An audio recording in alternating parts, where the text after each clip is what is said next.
Bapak Ibu kaum muslimin kaum muslimat jamaah zuhur yang dimuliakan Allah. Ketika Allah menurunkan ayat yang memerintahkan dan memotivasi kaum muslimin untuk bersedekah, kaum muslimin dan para sahabat pun mereka berlomba-lomba untuk bersedekah.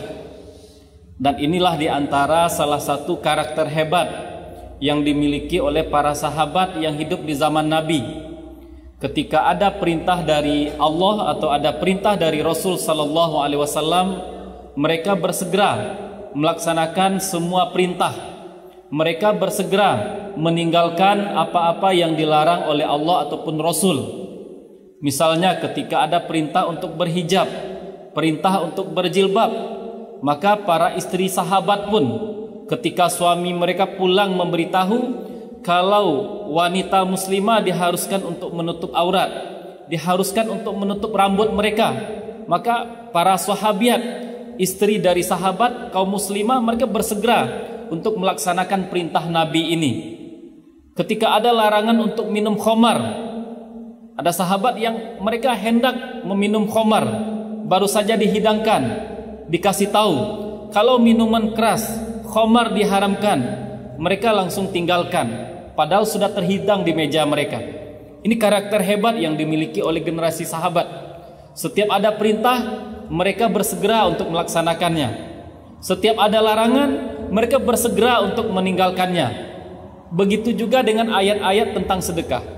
Ketika ayat tentang sedekah ini diturunkan oleh Allah, maka para sahabat yang memiliki kelebihan harta, yang hartanya banyak, sahabat yang kaya raya, bersegera untuk menginfakkan harta mereka dengan jumlah yang banyak sesuai dengan kekayaan yang mereka miliki.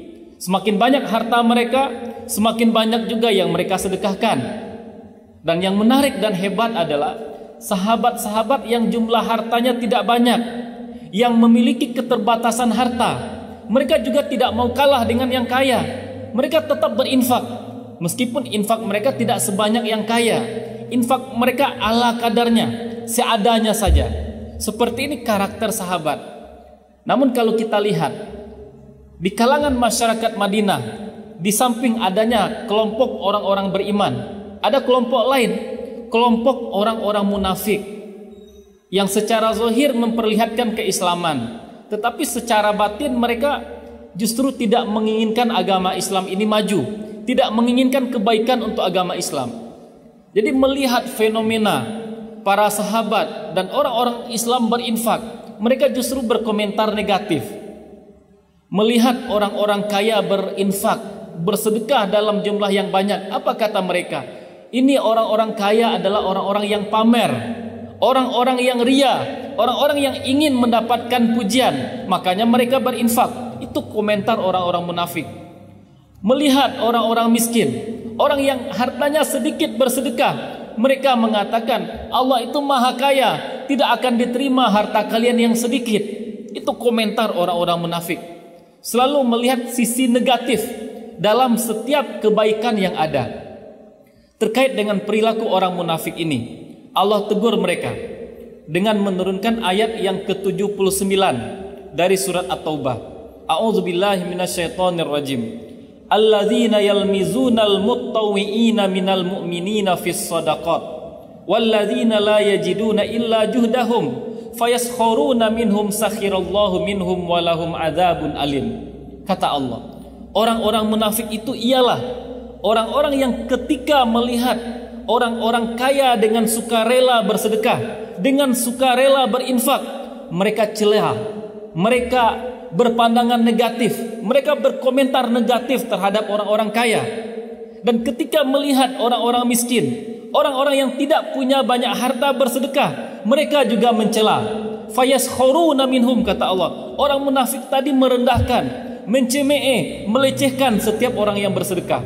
Di penghujung ayat kata Allah, sakhirallahu minhum walahum adzabun alim. Allah akan balas olok-olokan mereka, dan untuk mereka ada azab yang pedih. Kaum muslimin kaum muslimat yang dimuliakan Allah, meskipun zaman sudah bertukar, meskipun tempat tidak sama, tetapi ada kalanya perilaku orang terdahulu, perilaku orang-orang munafik di zaman Nabi masih dimiliki oleh orang yang hidup di zaman sekarang. Tidak jarang kita menemukan kita hidup dengan orang-orang yang sangat suka, sangat senang menggali-gali dan mencongkel niat-niat orang. Mereka suka masuk ke dalam niat orang. Mereka sering menghukum orang. Kalau si A ini adalah penghuni surga, si B ini adalah penghuni neraka. Yang dilakukan oleh si B ini salah, yang dilakukan oleh si B ini baik. Mereka seakan-akan sebagai wakil Tuhan yang menghukumi niat orang turun ke muka bumi. Maka tidak heran kita akan bertemu dalam kehidupan, dalam keseharian kita. Ada orang yang ketika melihat anak muda rajin ke masjid, mereka akan berkomentar, anak muda yang kolot, ngapain pula rajin-rajin ke masjid. Namun ketika melihat anak muda yang tidak ke masjid, mereka juga punya komentar negatif. Ini anak muda yang gak tahu diri, kenapa gak rajin beribadah. Melihat seorang pemudi yang pakai jilbab, mungkin kita akan dengar ada orang yang berkomentar, ini anak gadis, anak pemudi ini gak ngerti dengan mode, ngapain pakai jilbab seperti ini. Ketika dia melihat anak gadis yang tidak pakai jilbab, dia juga punya pandangan negatif. Dia komentari dengan komentar yang negatif. Mungkin kita juga pernah melihat misalnya, ketika ada orang yang suka berbagi makanan dengan orang lain, dia dituduh oleh orang sekitarnya, dia pamer, cari muka, ingin mendapatkan pujian dari orang lain. Tapi sebaliknya, ketika ada orang yang mampu, dia tidak berbagi, dituduh sebagai orang bakhil. Jadi semua yang dilakukan oleh orang dianggap oleh mereka sebagai perbuatan yang tidak baik. Mungkin ketika kita bekerja juga pernah bertemu dengan orang. Ketika misalnya kita dari rumah membawa bekal, dituduh kita sebagai orang yang pelit. Gajinya besar, uangnya banyak, ngapain bawa bekal dari rumah? Ketika seseorang dari rumah tidak bawa bekal, justru misalnya beli makan siang di luar, dituduh ini orang yang mubazir. Dia bisa bawa bekal dari rumah, bisa bawa makan dari rumah, ngapain pula harus dibeli? Ada orang-orang yang seperti itu. Melihat seorang ayah misalnya, dia lebih senang menghabiskan waktu di rumah, jarang keluar rumah. Ada orang yang menuduh ini orang yang antisosial, tidak suka bergaul dengan masyarakat. Kemudian melihat orang yang suka bergaul dengan masyarakat, suka bersosialisasi, ada orang yang akan menuduh ini mengabaikan rumahnya, tidak perhatian kepada anak-anaknya. Jadi kapanpun dimanapun kita tentu bisa bertemu dengan orang-orang seperti ini. Maka sikap kita tentu jangan sampai bisa dekat-dekat dengan orang seperti ini. Apalagi jangan sampai sifat ini tertanam di dalam diri kita. Maka juga ada orang yang melihat misalnya anak muda ketika ingin memutuskan sesuatu, dia minta pendapat ke ayah dan ibunya. Ada orang yang akan berkomentar, ini anak muda yang gak punya prinsip, ini anak muda yang pendiriannya lemah, segala sesuatu dilaporkan dan diminta pendapat orang tuanya. Ada orang yang seperti itu.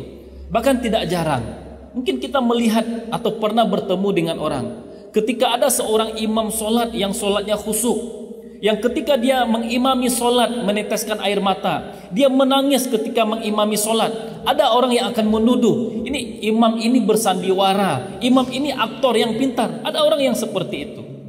Maka perilaku atau sikap sebahagian orang yang seperti ini hampir mirip barangkali dengan kisah Juha dengan anaknya yang mengendarai seekor keledai. Dan ini mungkin kita sering mendengar. Pernah suatu kali Juha dan anaknya sama-sama mengendarai keledai yang kecil. Mereka berdua naik. Ketika mereka berjalan bertemu dengan sekelompok orang. Orang-orang ini berkomentar, kasihan sekali nasib keledai ini, sudah kecil ditunggangi oleh dua orang. Dan itu didengar oleh Juha dan anaknya. Apa kata Juha? Turun engkau wahai anakku, biar ayah yang menunggangi keledai ini. Ketika Juha di atas keledai, anaknya berjalan. Orang lain juga berkomentar, ini ayah tidak punya rasa kasihan kepada anaknya. Dia kuat, anaknya masih kecil, dibiarkan anaknya berjalan. Akhirnya Juha turun dari keledai, disuruh anaknya naik, terus berjalan. Ketika Juha berjalan, bertemu dengan sekelompok orang. Orang itu berkomentar lagi, ini anak tidak sopan kepada ayahnya, ini anak durhaka kepada ayahnya. Dia asik naik keledai, sementara ayahnya dibiarkan berjalan kaki. Maka akhirnya Juha dan anaknya berjalan, bertemu lagi dengan sekelompok orang. Apa komentar orang tadi? Ini ayah dan anak sama-sama bodoh, punya keledai untuk ditunggangi, punya hewan untuk dinaiki, justru mereka berjalan. Nah, seperti itu. Di dalam hidup kita akan bertemu dengan orang-orang seperti itu. Maka ketika bertemu dengan hal seperti ini, jangan sampai kita menanggalkan prinsip, melepaskan prinsip kita hanya karena mendengarkan ucapan orang. Bahkan kalau kita lihat nanti, Nabi pun pernah ditegur oleh Allah. Nanti kita baca dalam surat At-Tahrim. Dalam salah satu kesempatan, Nabi pernah berniat untuk tidak lagi mencicipi madu hanya karena dua istri Nabi, Sayyidah Aisyah dan Sayyidah Hafsah, cemburu ketika ada salah seorang istri Nabi menghadiahkan madu kepada Nabi, dicicipi oleh Nabi. Dua istri Nabi ini saling cemburu. Maka Nabi berniat untuk tidak lagi mencicipi madu dengan tujuan bisa membuat kedua istrinya ridho. Tapi akhirnya Nabi ditegur oleh Allah, jangan mengharamkan sesuatu yang dihalalkan oleh Allah. Maka dalam kehidupan kita seperti itu, bertemu dengan orang yang suka mencela. Ketika kita sudah berniat bersedekah, jangan kita pikirkan apa kata orang. Jangan kita pikirkan, jangan sampai karena orang menuduh kita ria, kita tidak jadi bersedekah. Ketika kita berniat melaksanakan solat, jangan sampai karena takut orang menuduh kita so alim, kita tidak solat. Ketika kita ingin berbagi dengan sesama, ketika kita ingin solat dengan khusyuk, ketika kita ingin membaca Al-Quran, jangan sampai penilaian orang yang menjadi standar kita. Karena pepatah mengatakan, ridon nas ghayatun la tudrak. Keridhaan manusia adalah sesuatu yang tidak mungkin bisa didapatkan oleh seseorang, sementara keridhaan Allah adalah sesuatu yang tidak boleh ditinggalkan. Maka jangan sampai hanya untuk mencari keridhaan Allah, jangan sampai karena mencari keridhaan orang, keridhaan Allah yang terabaikan oleh kita. Barangkali ini yang bisa kita sampaikan. Mudah-mudahan bermanfaat bagi kita bersama. Wassalamualaikum warahmatullahi wabarakatuh.